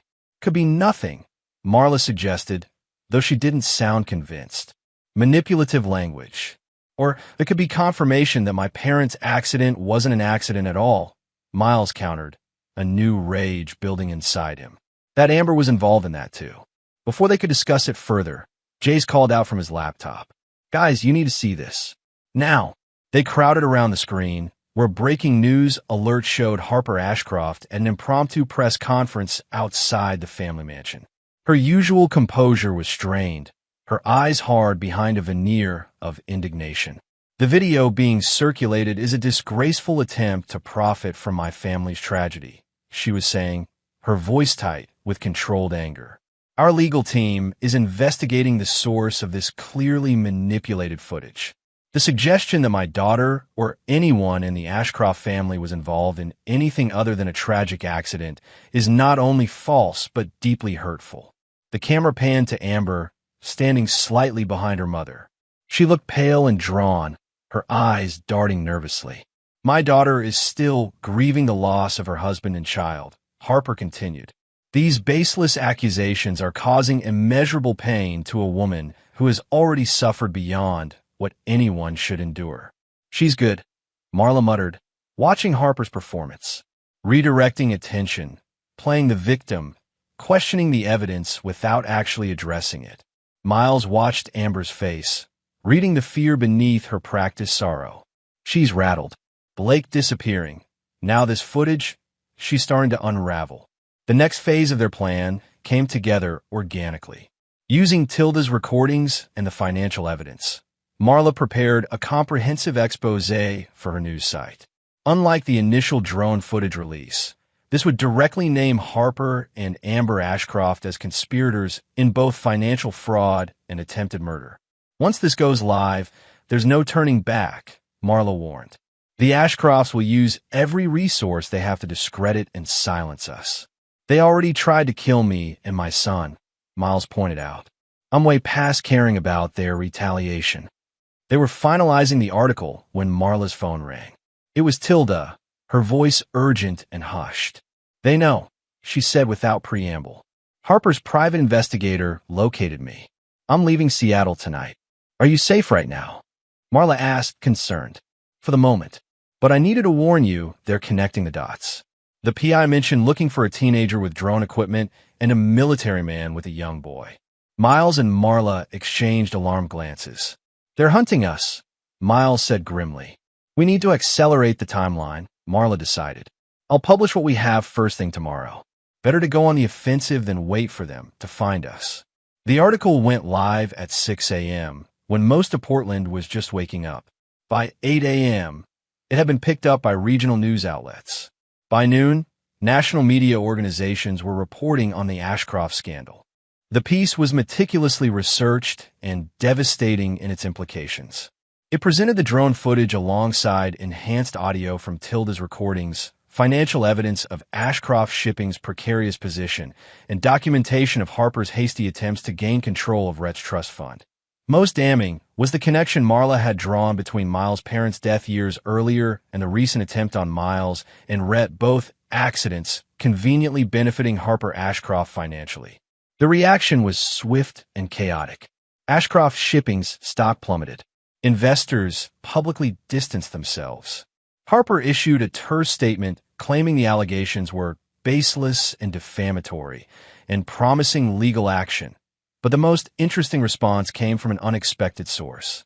Captain Ezra Lyle, apparently sensing which way the wind was blowing, contacted Marla's office seeking immunity in exchange for his testimony. He's willing to confirm everything, Marla reported after speaking with her editor. How Harper planned it, how Amber pushed you, all of it. He says he was coerced into helping. Bullshit, Miles growled. He knew exactly what he was doing. Of course he did, Marla agreed. But his testimony would seal the case. And he's the weak link. If he's already turning, it won't be long before the whole conspiracy unravels. They were discussing how to proceed when Jace, who had been monitoring social media and news updates, called their attention to a breaking news alert. Amber Ashcroft checked in a hospital after a parent's suicide attempt. The report was sparse on details, but indicated that Amber had been found unresponsive in her bathroom by household staff and rushed to Portland Memorial Hospital. Is she actually hurt? Was Miles' first question, skepticism evident in his voice. Hard to say, Marla replied, already making calls to her hospital contacts. Could be genuine distress, could be a ploy for sympathy, could be a way to avoid questioning. Or Harper trying to eliminate another liability, Miles suggested darkly. Within the hour, Marla had confirmation. Amber was stable, the overdose substantial, but not life-threatening. She was under observation and, significantly, police guard standard procedure when a potential criminal suspect required medical care. They're not letting Harper in to see her, Marla reported. Medical staff only for now. The implications were clear. Law enforcement was taking the allegations seriously, keeping the conspirators separated while they built their case. By evening, the pressure had intensified. The district attorney's office announced a formal investigation into both the alleged murder attempt and Ashcroft Shipping's financial practices. Harper had retreated to the family mansion, surrounded by lawyers and security personnel. "She's cornered," Marla observed, watching helicopter footage of the Ashcroft estate, now surrounded by news vans and police vehicles. "But a cornered predator is still dangerous." Miles nodded grimly. "Which is why we need to end this quickly, before she finds a way to escape, or worse, to retread." The plan they formulated was bold and risky. Instead of remaining in hiding, Miles would leverage the chaos to make a final, decisive move against Harper. With Amber hospitalized and under guard, Harper isolated, and public opinion turned against the Ashcrofts, the moment was right for the final strike. The Ashcroft mansion stood on a bluff overlooking Portland Harbor, its stone facade and manicured grounds projecting an aura of impenetrable wealth and power. Once, this display of affluence had intimidated Miles. Now, watching through binoculars from Marla's car parked a discreet distance away, he saw only a fortress protecting a cornered enemy. "Security's been doubled since yesterday," Marla observed, lowering her own binoculars. "Two at the gate, probably more inside. Harper's not taking chances." "Good," Miles replied. "Fear makes people careless." Their plan hinged on Harper's desperation. With Amber in the hospital under police guard, Captain Lal negotiating with prosecutors, and public opinion turned firmly against her, Harper's options were dwindling. According to Marla's sources, the authorities were preparing arrest warrants but proceeding cautiously, aware of Harper's connections in high places. Miles wasn't willing to wait. After nearly losing everything, he needed closure, not just justice through legal channels, but the satisfaction of confronting Harper directly, forcing her to face what she had done. Their strategy was elegant in its simplicity. Using Marla's connections in financial journalism, they had created a fictional potential investor, a reclusive European shipping magnate, looking to acquire distressed American assets. With Ashcroft Shipping's stock in free fall, the prospect of a bailout investor was exactly the lifeline Harper would be desperate to grab. The bait had been laid the previous evening through intermediaries. The mysterious investor, skeptical about the negative press but still interested in Ashcroft's potential, had requested a private meeting away from offices and board members, somewhere the delicate negotiations could occur without scrutiny. Harper had suggested her yacht. The investor had countered with his own vessel, to be crewed by his personal staff. After some negotiation, Harper had agreed, seeing the meeting as possibly her last chance to save the company she had built. What she didn't know was that the luxurious charter yacht waiting at Portland Harbor belonged to one of Marla's wealthier sources, temporarily borrowed for this operation. And its crew consisted of Marla, Jace, monitoring communications from a hidden location, and Miles himself, disguised as the investor's personal security. Miles checked his appearance one last time in the car's mirror. With his shaved head, beard, tinted glasses, and tailored suit, he bore little resemblance to the dockyard mechanic Harper knew. The transformation was completed by a shoulder holster containing a non-functional prop gun, intimidating in appearance, but legally harmless. "Remember, this is about evidence and confession, not revenge," Marla cautioned as they prepared to leave. "We need her words on record, clear and undeniable." "I know," Miles assured her, though part of him wanted much more than just Harper's confession. The rage he had carried since that day in Blackfish Cove hadn't diminished. It had crystallized into something harder and colder. They drove separately to the harbor, Miles arriving first to oversee final preparations. The yacht, the Aurora, was smaller than the Poseidon's Grace, but no less impressive, its sleek lines and polished surfaces projecting exactly the right image of success and discretion. At precisely 2 p.m., a black SUV with tinted windows pulled up to the dock. Harper emerged from the back seat, impeccably dressed in a navy suit that probably cost more than Miles made in 3 months. Behind her came 2 men in dark suit security, as Miles had predicted. "Game time," Marla murmured, straightening her jacket and moving to the gangplank to greet their guest. Miles remained partly concealed in the yacht salon, watching through the window as Marla welcomed Harper with practiced deference. He could see the strain beneath Harper's composed exterior, the tightness around her mouth, the slight tremor in her hand as she gestured for her security to remain at a distance. "Mr. Reinhardt is waiting in the main salon," Marla was explaining as she led Harper aboard. "He appreciates your discretion in this matter." "Discretion is always valuable in business," Harper replied smoothly, "particularly when dealing with temporary complications." Miles moved into position, standing at attention beside an impressive leather chair that faced away from the entrance. The chair concealed Mr. Reinhardt, in reality, a collection of pillows arranged to suggest a seated figure. Harper entered the salon, her eyes quickly scanning the luxurious space before settling on the back of the large chair. "Mr. Reinhardt, I appreciate your interest in Ashcroft shipping during this challenging period." Miles kept his face impassive, eyes hidden behind the tinted glasses, as Marla closed the salon door and moved to stand beside him. "Mr. Reinhardt prefers to listen first," Marla explained. "Perhaps you could outline the current situation with your company and how you see our potential partnership developing."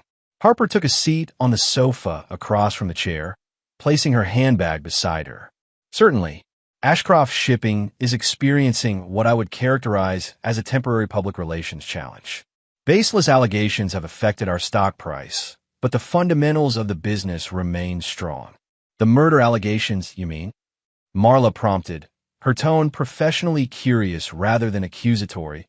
Harper's expression tightened momentarily. "A tragic misunderstanding, fueled by opportunists and sensationalist media. My son-in-law and grandson's accident was exactly that, an accident. The idea that my daughter or I would harm family is absurd. And yet," Marla continued, "your daughter is currently under medical and police supervision, and your captain appears to be cooperating with authorities. Amber is emotionally fragile, overwhelmed by grief and these horrible accusations," Harper replied, her voice hardening slightly. "As for Captain Lyle, I cannot speak to his motivations, but I assure you his statements will be proven false." "Mr. Reinhardt is particularly interested in your expansion plans," Marla said, changing tack. "The harbor property, I believe." Harper seemed to relax slightly at the business-focused question. "Yes, we have been pursuing a strategic expansion of our Portland terminal. We recently secured key waterfront properties that will allow us to double our capacity. Properties formerly belonging to Merrick Marine Service," Marla noted. "Convenient timing with the Merrick family's tragic accidents." Harper's composure slipped just for a moment. "I fail to see the relevance of these details to our potential partnership." "Mr. Reinhardt is very thorough," Marla explained. "He likes to understand all aspects of a business before committing his resources." "Then perhaps Mr. Reinhardt should speak for himself," Harper suggested, her patience visibly wearing thin. "I came here to discuss a substantial investment, not to defend myself against vague insinuations." Miles exchanged a glance with Marla. "It was time." "You're right," Miles said, stepping forward and removing his glasses. "We should speak directly." Harper's reaction was everything he had hoped for: shock, fear, and disbelief washing across her face in rapid succession. "You," she gasped, half rising from the sofa. "This is impossible." "Not impossible," Miles corrected calmly. "Just inconvenient for your plans." Harper's hand dove into her handbag, but Miles was faster. He crossed the space between them in 2 strides, gripping her wrist before she could withdraw whatever she was reaching for. With his other hand, he took the bag and passed it to Marla, who quickly found what Harper had been seeking: a small, pearl-handled pistol. "Really, Harper?" Miles said, his voice dangerously quiet. "Another attempt?"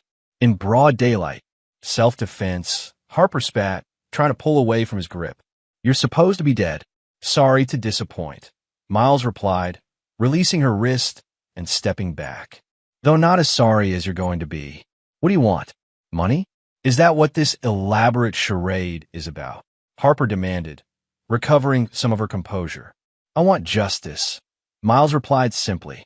"For myself, for my son, And for my parents. Your parents. Harper's laugh was brittle. What fantasy have you constructed now?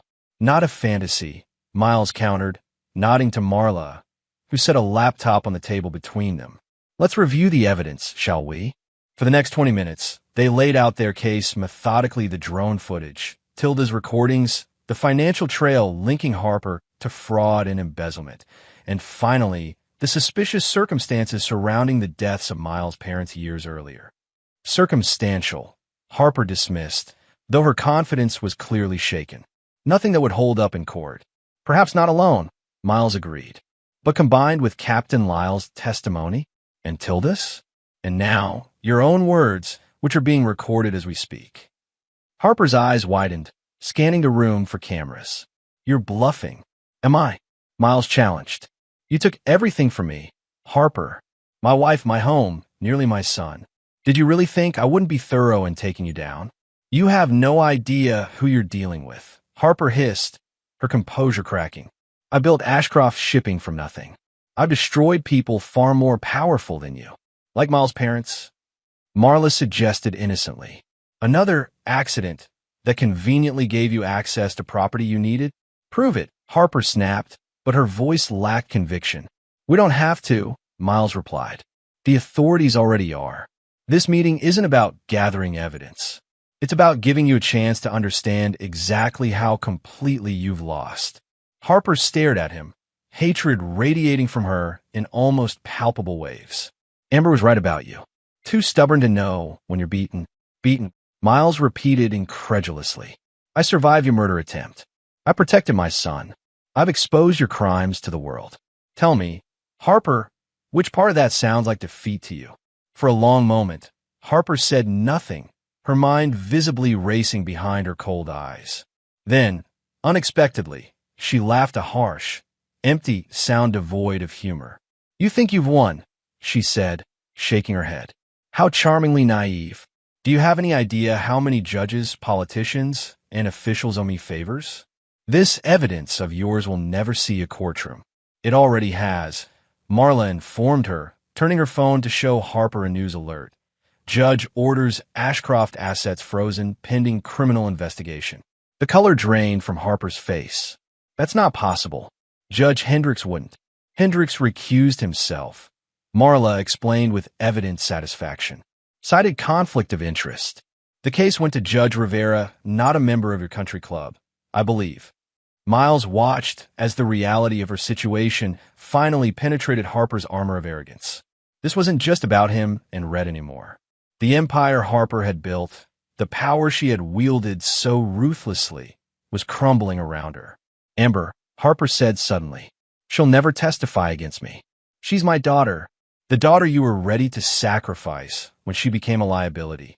Miles asked, I wouldn't count on her loyalty, especially now that Blake Hollis has resurfaced in Brazil, telling some very interesting stories about plans he made with Amber, plans that didn't include you.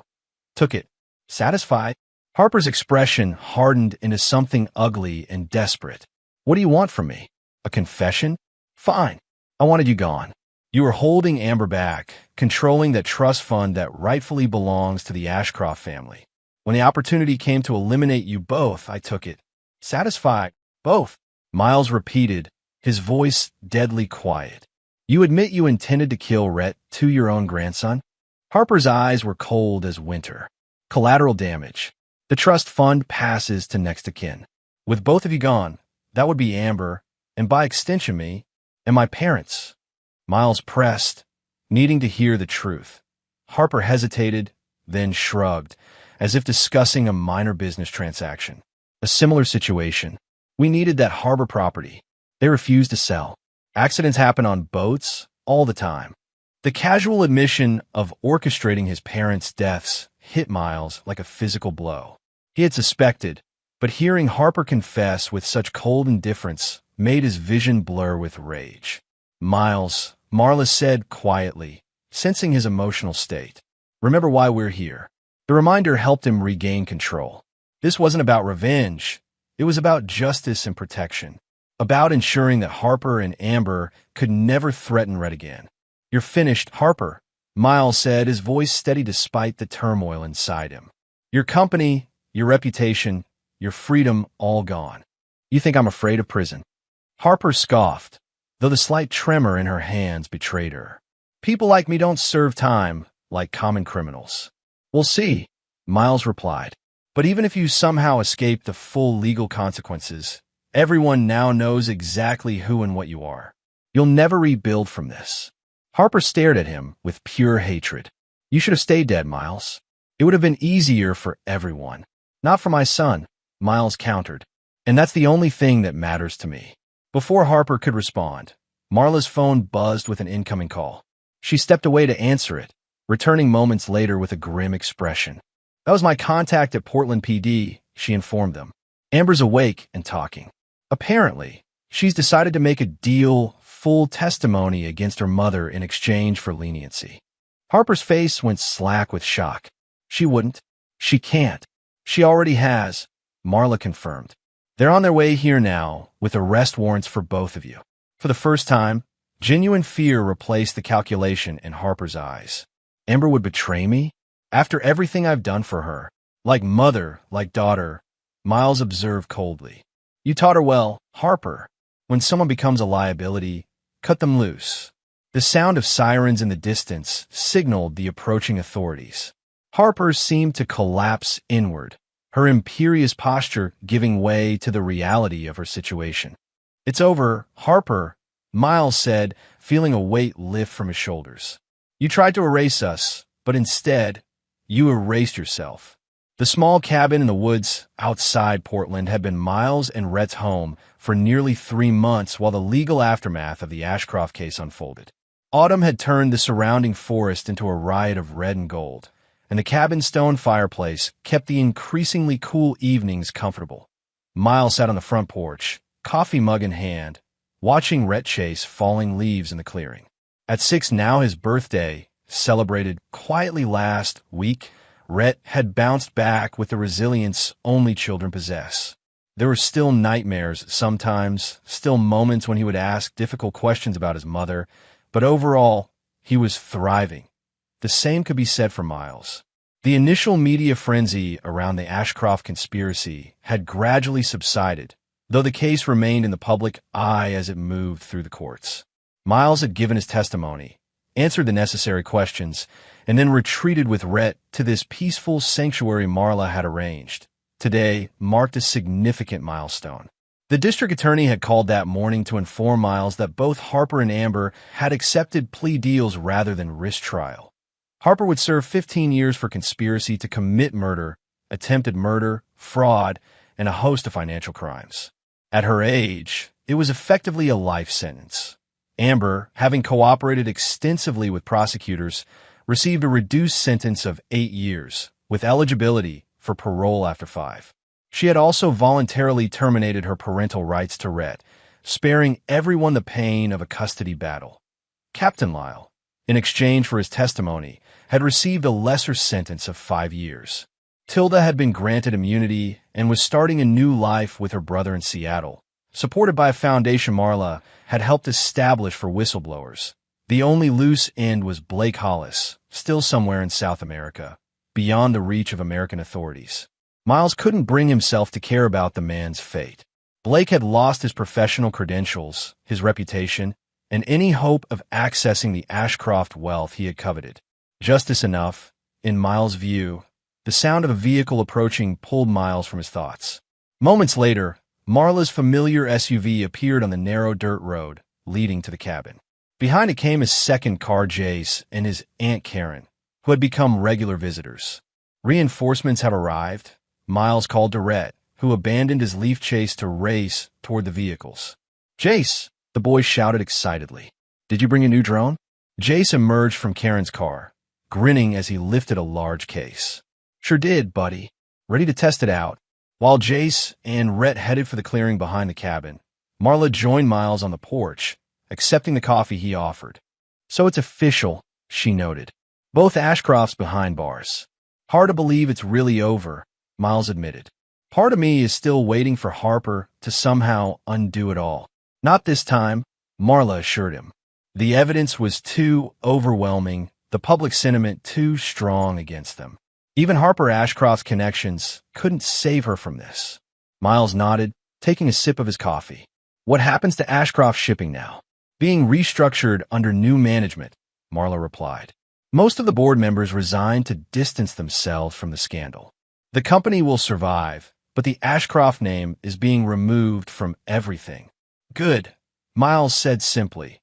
They sat in comfortable silence for a few minutes, watching Jace demonstrate the drone controls to an enthralled Rhett. I've been meaning to tell you, Marla said eventually. The trust fund has been fully secured. Judge Rivera appointed an independent fiduciary to manage it until Rhett comes of age, with you maintaining oversight. An American Marine property reverted to your control as sole surviving partner. Marla smiled. It's worth considerably more now than when your parents owned it. Several developers have already expressed interest in purchasing or leasing it. Miles had been considering his options regarding the property. He could sell it for a substantial sum, ensuring Rhett's future beyond even the trust fund.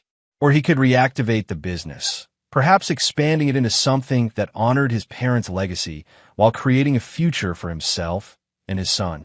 I haven't decided what to do with it yet, he admitted. Part of me wants nothing to do with anything connected to the Ashcrofts. But it was my parents' business, their dream. You have time, Marla pointed out. No rush to decide. Miles nodded, grateful for her understanding. The past months had taught him the value of patience, of allowing solutions to emerge organically rather than forcing decisions. Karen joined them, carrying a picnic basket. I brought lunch, she announced. And those cookies Rhett likes. You're going to spoil him, Miles protested, though his smile belied any genuine concern. Karen shrugged. That's what honorary aunts are for. Besides, Jace adores that kid. I've never seen him connect with anyone the way he has with Rhett. It was true. The unlikely friendship between the teenager and the young boy had flourished, with Jace naturally falling into the role of protective older brother. After the initial danger had passed, Miles had worried that Jace would drift back to his own life, but instead, he had become a fixture in their small makeshift family. What's the plan for today? Karen asked, setting out sandwiches on the small porch table. Nothing special, Miles replied. Maybe a hike later if the weather holds. We're keeping it simple these days. Simple is good, Karen approved. After what you've been through, simple is exactly what you both need. The sound of Rhett's laughter carried across the clearing as Jace demonstrated some aerial maneuver with the drone. The boy's unguarded joy was the most healing thing Miles had experienced in months. After lunch, the five of them set out on a trail that wound through the woods to a small lake. Rhett ran ahead with Jace, both of them carrying fishing rods that Miles doubted would see much actual use. Have you thought about what's next? Marla asked as they walked. Once the dust settles completely, I've been offered a job at a marine engineering firm in Newport, Miles told her. Good salary, flexible hours, work I'm qualified for. There's a small house for sale not far from the beach, with good schools nearby. Sounds perfect, Marla observed. Stable, secure, away from Portland and all the memories. Miles nodded. That's the plan. Start fresh somewhere Rhett can just be a normal kid, not the Ashcroft grandson or the boy whose mother tried to kill him. And you? Karen asked perceptively. What do you need, Miles? The question gave him pause. For so long, his needs had been secondary to survival, to justice, to Rhett's well-being. Peace, he said finally. Just peace. At the lake, they spent the afternoon skipping stones and watching Jace attempt to teach Rhett the basics of fishing. The simplicity of the day, the absence of urgency or fear, felt like the most precious luxury Miles could imagine as twilight approached. They made their way back to the cabin. Rhett, tired from the day's adventures, fell asleep during the short drive, his head resting against the window. Miles carried his sleeping son into the cabin and tucked him into bed, taking a moment to simply watch the steady rise and fall of his chest. The trust and innocence of childhood, so nearly destroyed by greed and malice, preserved against all odds. Outside, Marla and Karen were preparing to leave, Jace already loading the drone case into the car. Thanks for today, Miles said, embracing each of them. For everything, really. What's the plan for tomorrow? Jace asked. Miles smiled, feeling a sense of peace he hadn't experienced in years. Nothing specific, just living, one day at a time. After they departed, Miles returned to the porch, watching as stars began to appear in the darkening sky. The quiet was profound, broken only by the gentle sounds of the forest, the rustle of leaves, the occasional hoot of an owl. In the cabin's small library, Miles had discovered a chest containing letters from Amber to her mother, dating back years before their marriage. He'd read them all, seeking understanding or perhaps closure. What he'd found instead was a chronicle of manipulation and emotional dependency, Harper methodically shaping her daughter into an extension of herself. The letters had filled in gaps, explained behaviors that had confused him during their marriage, but they hadn't provided what he truly sought a reason to forgive, or at least to understand how the woman he had loved could participate in planning his death and their sons. Miles had burned the letters that morning, watching as the paper curled and blackened in the fireplace, not out of anger or revenge, but as a symbol of finally releasing the past. The Ashcrofts had taken enough from him. He wouldn't allow them to occupy his thoughts and emotions any longer. The future stretched before him, now uncertain in many ways, but free from the shadows that had darkened his life for so long. He would raise Rhett with love and honesty, would build a new life in Newport, would perhaps even find joy again that he had survived the abyss. He had harnessed the fire of his rage into justice rather than vengeance. And now, finally, he could move forward not unchanged, but unbroken.